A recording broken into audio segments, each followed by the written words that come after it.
I'm not entirely sure it's necessary to reintroduce our good old friend from just 24 hours ago, but I will take this time to express our gratitude for your lecture yesterday and for setting the scene so nicely for the lecture today on what we can aspire to achieve, given the context you laid out beautifully yesterday. Without further ado, Dr. Thomas Grayfan. Great, thank you again, Tina. One always appreciates a good introduction, so I missed it this time, but that's okay, we'll proceed. And I understand that you just spent a little time with Dmitry Frenin, a very good colleague of mine. It's always difficult to follow Dmitry because he is so good on not only Russian foreign policy, but on US-Russian relations. Dmitry and I have known each other for probably 30 or more years now. We've actually done some work together.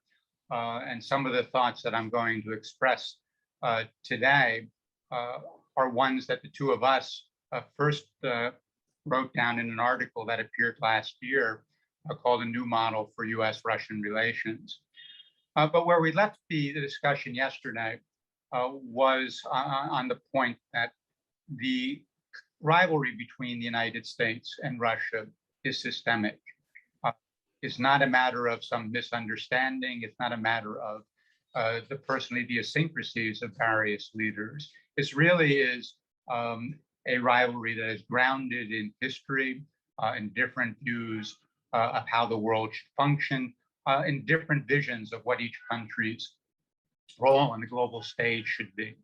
And I think one of the questions that comes up when we talk about US-Russian relations today is how much they matter at all.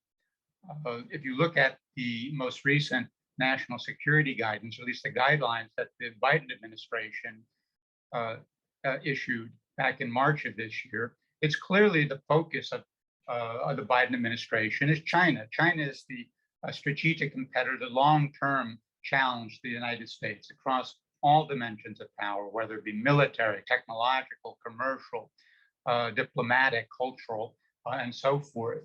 And if you look at those documents, Russia figures actually only in a small portion of it. And Russia is presented not so much as a peer competitor, as another great power, but as a destabilizing force on the global stage. And you certainly get the impression that the administration believes that this is a problem that will go away in the not too distant future, perhaps not in the lifetime of this administration, but perhaps more likely in a decade, in part because of the problems that Russia itself is facing. And it's clear that there is a tremendous asymmetry in power and fortune between our two countries. That's been clear for at least the past 30 years. And it's also clear that the US-Russian relationship is not the central axis of global affairs the way it was during the Cold War.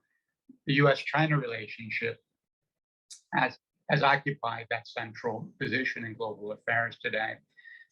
But I would argue that it's simply wrong to dismiss Russia as a major global player. Russia has been historically a pillar of world order, and it's going to be one for many, many years to come. It is one of the few truly great powers in the world today that is a sovereign power that pursues a foreign policy, an independent foreign policy, in order to advance its national interest. It is a country that governs itself without undue outside interference. But more important than that, even among great powers, Russia and the United States occupy a special class. We are, as we all know, the two major nuclear powers in the world, the two countries that have within our capacity, the capacity to destroy one another in 30 minutes and civilization as we know it on a global basis.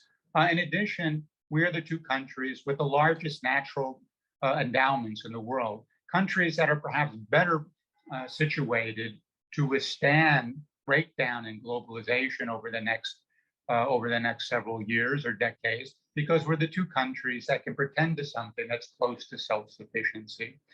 And finally, we are the two countries, perhaps along with China, whose power is increasing quite rapidly, we are the primary countries that can project power into all parts of this great Eurasian landmass, into Europe, the Middle East, South Asia, and East Asia. And for this reason, this is a very important relationship. The final element I would add here, and the reason we need to take this relationship seriously, it is clear that over the past 5 to 10 years, there's been a serious deterioration in the relationship between our two countries, and the risk of conflict that could escalate to the nuclear level has grown uncomfortably high. And so we need to do something. Now, I would argue that as a basic framework for this relationship, the goals that we're trying to achieve are three. First, in recognition of the destructive capacity of nuclear weapons, our two countries need to maintain strategic stability. And another way of saying that is that peaceful coexistence remains an imperative for both countries today as it was during the Cold War. Second, the two countries need to find a way to manage their competition responsibly. We need to compete with restraint. We need to ensure that the competition doesn't spin out of bounds, that escalates into some type of direct conflict between our two countries, with the always ever-present risk that this would escalate to the nuclear level. And then finally, the two countries, because we are major actors on the global stage, need to find a way to cooperate in dealing with the pressing transnational challenges that we face along with all other countries in the world. And the added importance that comes from that is, if you think about climate change, we, along with the Russians, are two of the top 4 emitters of greenhouse gases. There's no solution to climate change without some level of cooperation between our two countries. When it comes to nonproliferation, it's hard to imagine an effective nonproliferation regime that doesn't include the two countries that have the longest and deepest experience in nuclear weaponry, in thinking about how to contain these problems. And the same thing is true as we deal with issues like international terrorism or even the pandemic diseases that are coming forward. So we need to find a way to work together. And what Dimitri and I argued last year is we really need to develop a new model, a new way of thinking about this relationship. The models that we've used in the past simply are inadequate to the challenges and realities of today. So as we all know, reset and strategic partnership are out because of the systemic nature of the competition between our two countries. And things aren't going to change in the near future. For strategic partnership to work, Russia would have to accept American leadership. That is simply not going to happen. The United States would have to be willing to treat Russia as an equal on the global stage.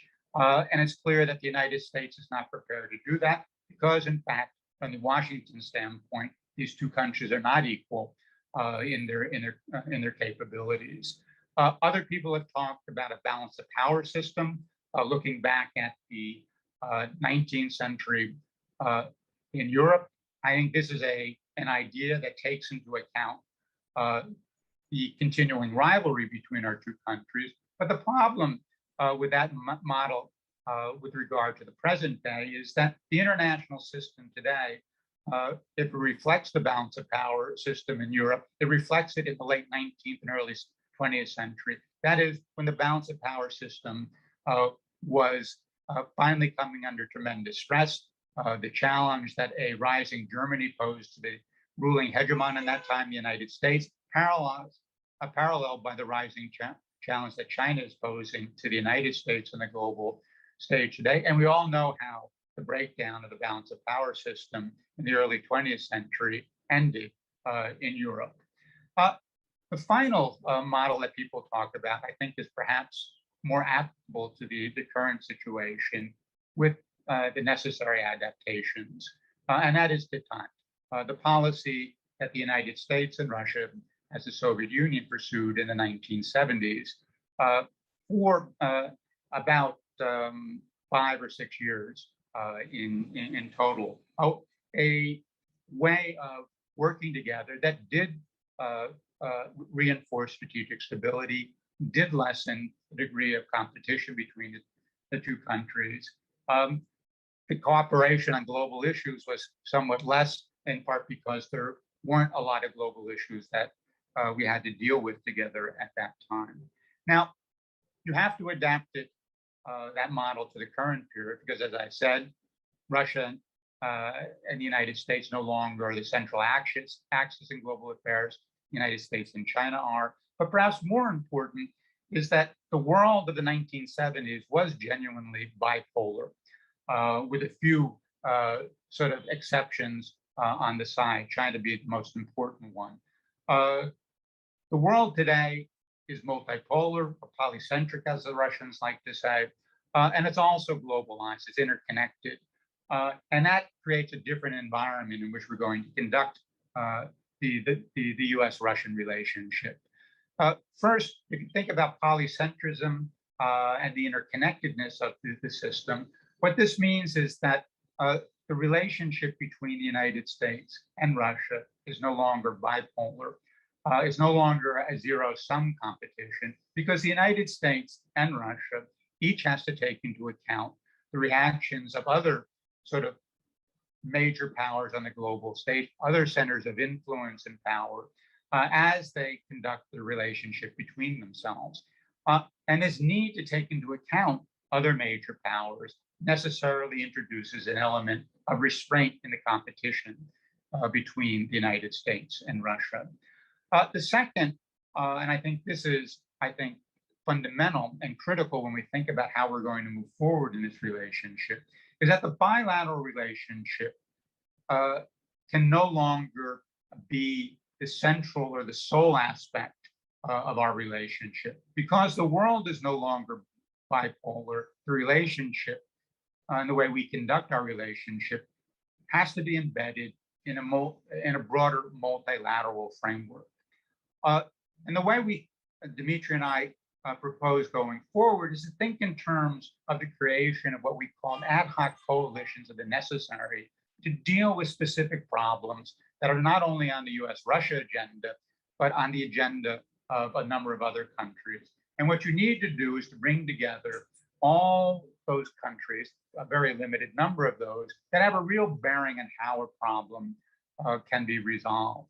And this is something that we've practiced in the past. If you think about the various contact groups that were formed in the 1990s to deal with the Balkan crises, if you think about the P5+1 that was put together to deal with the Iranian nuclear deal, the six-party talks, for example, to deal with North Korea. If you think more recently of the way the United States, Saudi Arabia, and Russia came together about a year ago to deal with the tremendous instability in global oil markets and made an effort to stabilize those markets at an appropriate price level.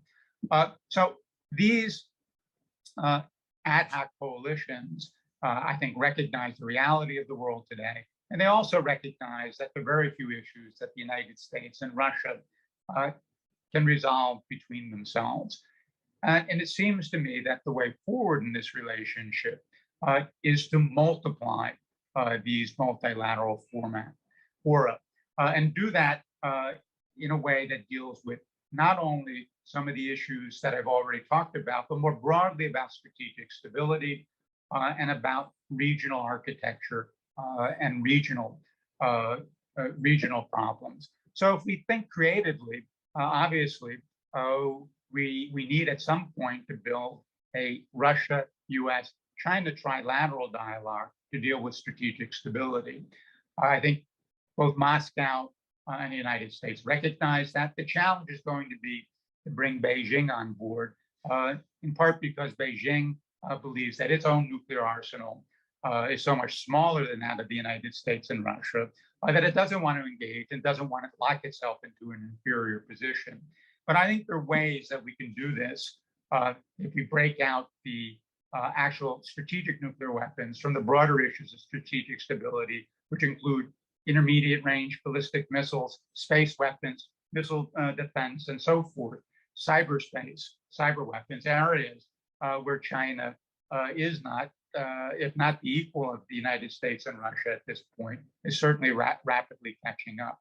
We can also think about a continuation of the Russian, Saudi, US trilateral discussion on oil markets as a way of trying to continue to stabilize these markets as we look forward in the future. But some other ideas that also I think would be promising is a multilateral dialogue that includes the United States and Russia, along with France or Germany, to deal with the big problems of European security, the frozen conflicts, for example, the questions of stability along the long NATO-Russia frontier.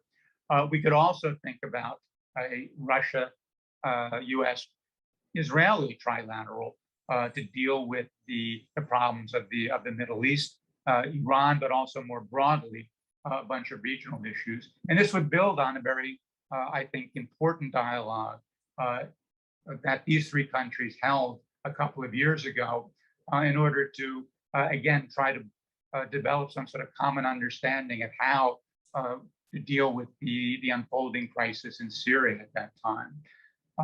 Other possibilities are trilateral, dialogues with India that would focus more broadly on the problems of Eurasia, or a trilateral a dialogue with Japan that would focus more specifically on the problems of Northeast Asia. So there are probably many more that we can think of.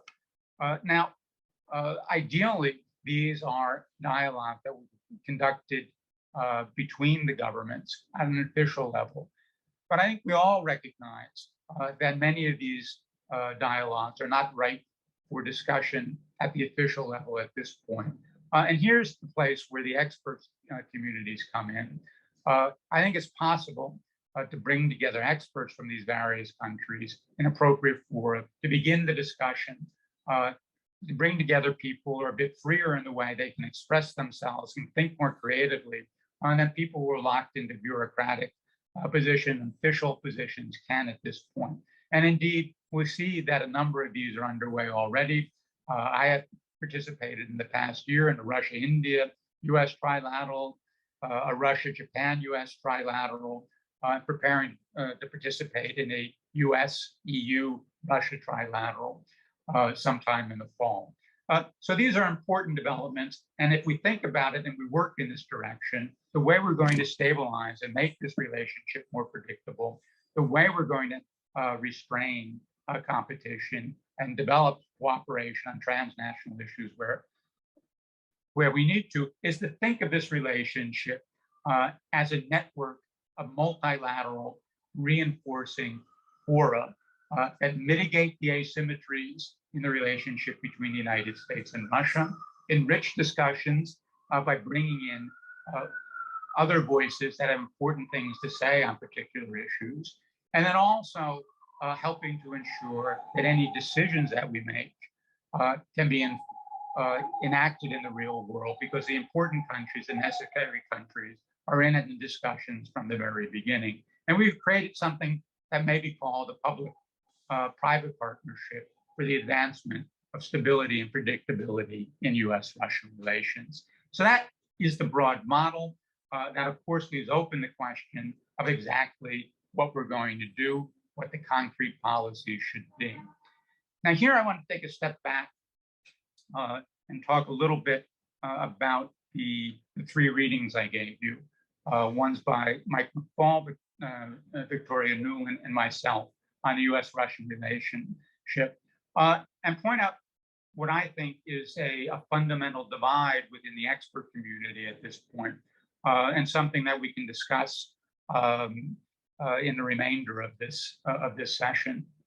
I think if you look at the three articles, you'll see that there are a number of common positions. All three of us, for example, do believe that a key element for an effective Russia policy is really work at home. We need to deal with the very real problems that we face here in the United States, socioeconomic and political.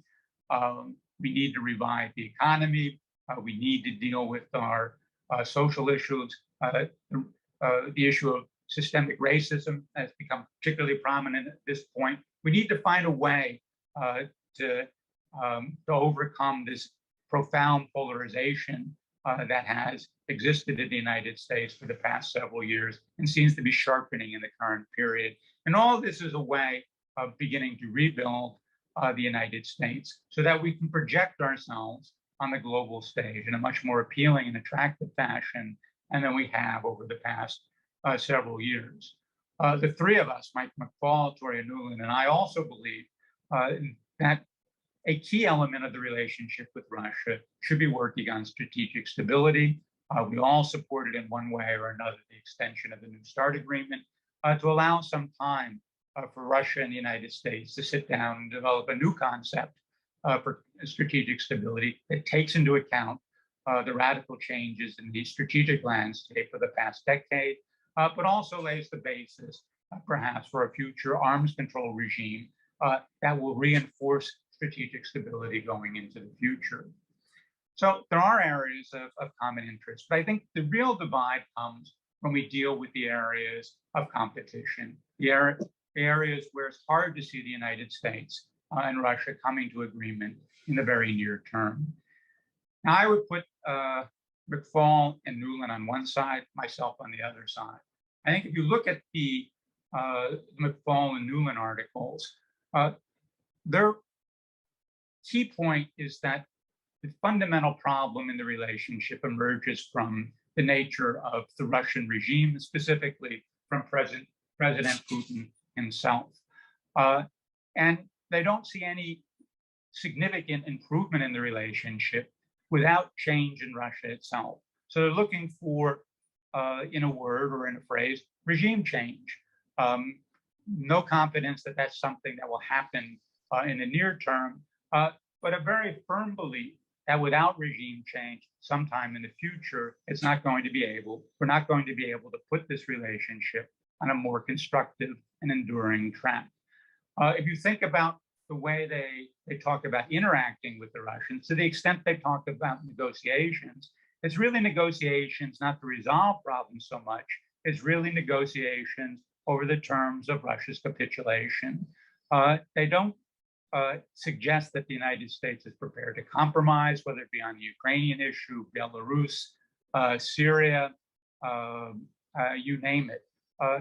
The goal is to get Russia finally to agree that the terms that the United States has laid out. And I think they do that with the vision of the Cold War in the back of their minds. And they look at the Cold War as a whole. So the argument that they would make is that the United States pursued a policy of containment over 40 years.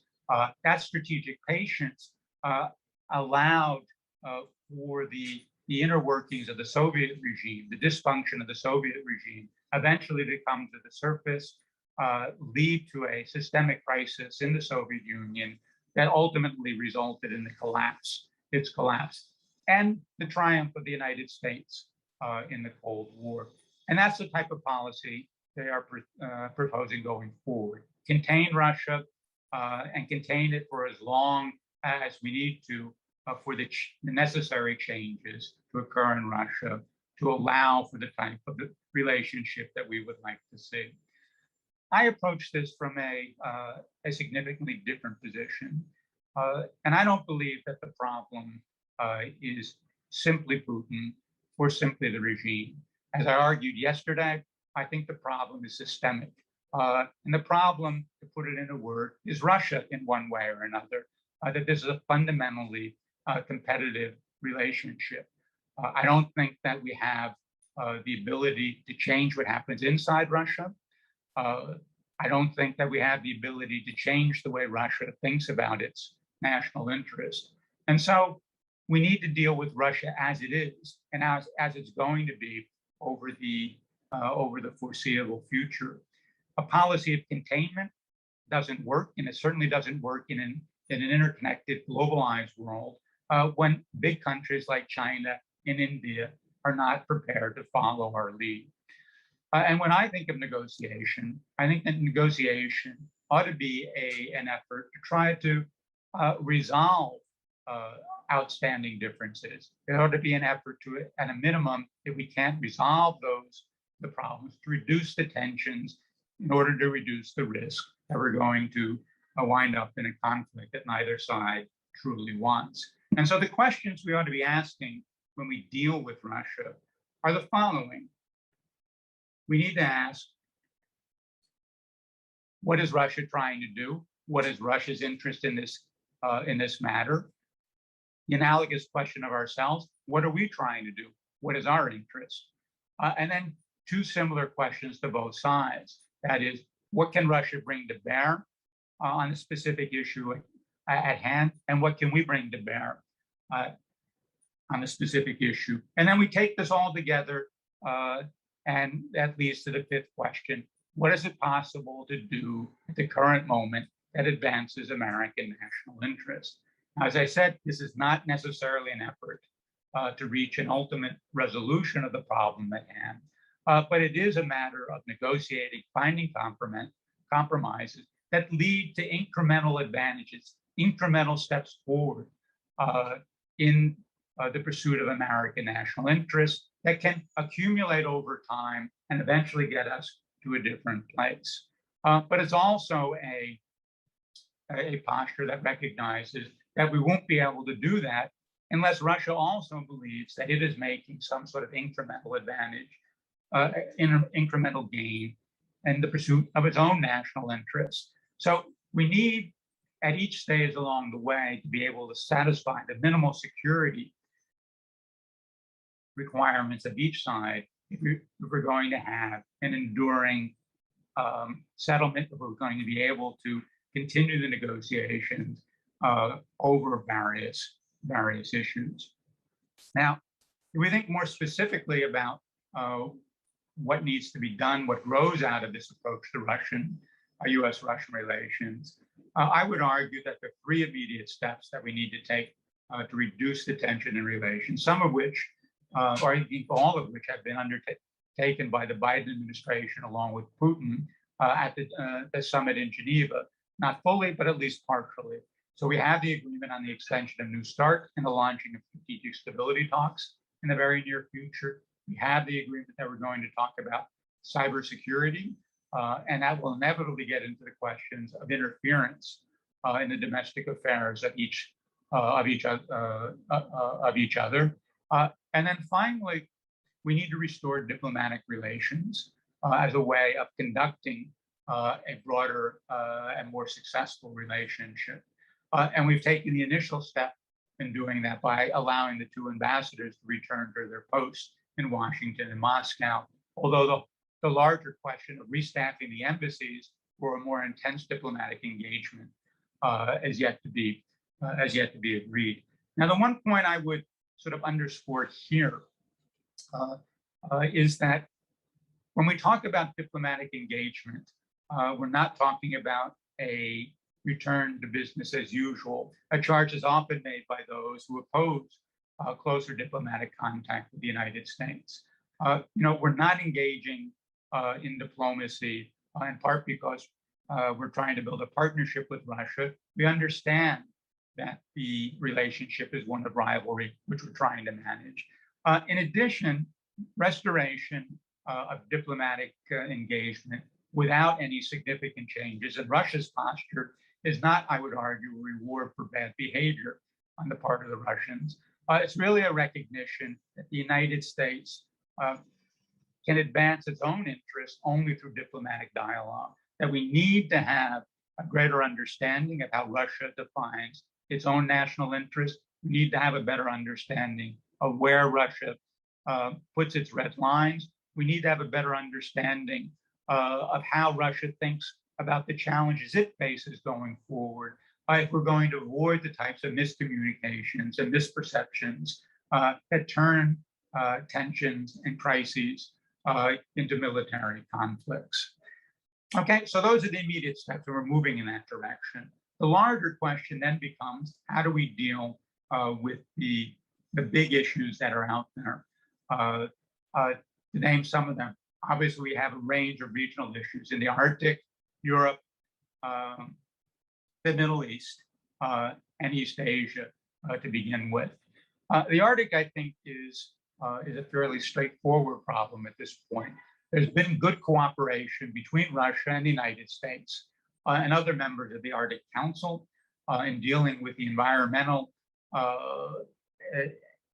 challenge that face exploitation of resources in the Arctic. This is something that we need to continue, and it would be particularly important for U.S.-Russian relations because Russia has the chairmanship of the Arctic Council for the next 2 years. Here is a forum where we can productively work with Russia and other Arctic countries to deal with the very real problem of global warming.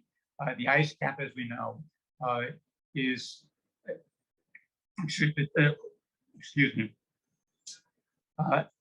global warming is proceeding about twice as fast in the Arctic as it is elsewhere in the globe. We've seen a tremendous receding of the ice cap over the past several years, which has opened up new opportunities for exploration of the resources of the Arctic, as well as for the opening up of lucrative maritime sea routes. The challenge that we face, and the one we need to get our hands around in the near term, is the issue of geopolitical competition that grows out of militarization. Russia, I think, quite clearly has reinforced or built up its military presence in the Arctic. Much of this for very good reasons. As the Arctic Ocean opens up, Russia, for the first time in history, has to defend an Arctic coastline. It has to be able to provide the types of safety and security measures you need if we're going to have a shipping lane through that part of the Arctic. It needs to be able to deal with the possibilities of terrorists or proliferators using the Arctic for their nefarious purposes. And all of that requires a certain military presence. Other countries that are also bordering on the Arctic are also at the same time building up their military presence as well. What we need to prevent is the sense that this really is a geopolitical competition, that this is going to lead to some type of military confrontation between the countries in the Arctic. Now, there's no reason for military confrontation at this point. The borders in the Arctic are fairly well delineated at this point. We have agreed economic zones. In fact, the only major territorial dispute in the Arctic at this time is between the United States and Canada, up in the northern reaches above Alaska, for example.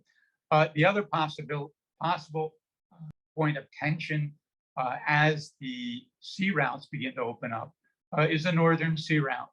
The United States does not recognize that as an internal waterway the way the Russians do. We see it as an international waterway, and different rules apply depending on whether the water route is internal or international.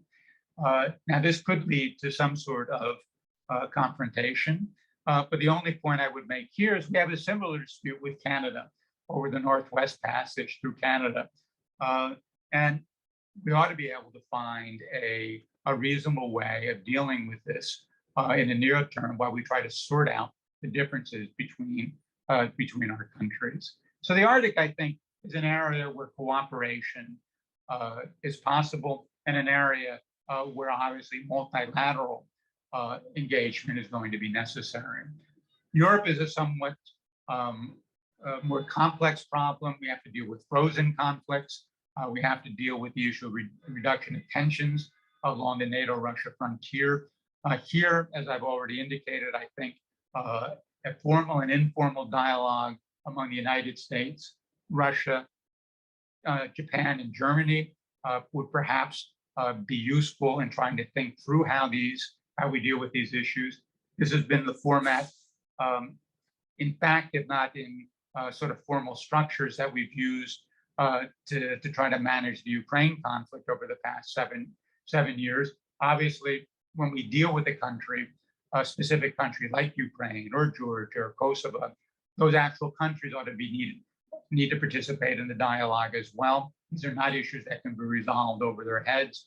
But again, this creates a diplomatic platform in which we can work through the issues, tamp down the the potential for an undue escalation in the conflict. Same thing when it comes to dealing with the NATO-Russia frontier. We need to have conversations about how we limit military exercises along the borders, more transparency in the way troops are deployed, and also we ought to come to some agreement that intermediate range ballistic force missiles will not be deployed in the European theater. In a sense, a continuation of the INF Treaty that both countries have walked away with, but under different circumstances. In the Middle East, I think the real challenge here is for the United States and Russia, and perhaps a couple of other countries in the Middle East, to think through how you maintain a balance of power in the Middle East. Neither Russia nor the United States has an interest in any single country dominating the Middle East. That goes for Russia in its relationship with Iran, for example. Russia has enjoyed a very good working relationship with Iran over the past several years, but no way does it want to see Iran as a dominant influence throughout the Middle East. In fact, if you think about the way Russia has conducted its diplomacy in that region over the past several years, it has deliberately reached out to countries like Israel, like Saudi Arabia, like Turkey, like Egypt, none of which are Iran's friends, as a way of creating room for diplomatic maneuver, but also as a way of sending a signal to Tehran that there are limits to how far Russia is prepared to support Iranian ambitions. The United States also has no interest in a single power dominating the Middle East. And this, I think, provides the basis for a broader dialogue between our two countries. As I said, a dialogue that brings in Israel could also have some very interesting consequences for the way we think about the region and the way sort of Israel, as perhaps the most advanced power in the Middle East, figures in the calculations between the United States and Russia. And finally, and I'll end here on East Asia, the dialogues that I talked about with India, with Japan, and also supplemented by a very necessary dialogue with China, can begin to get us focused on the sort of institutions and rules and regulations that we're going to need to put in place if we're going to regulate what is going to be perhaps the most difficult region in the world going forward. It has to have a security element for obvious reasons. It has to have an economic component, and it has to have a technological component.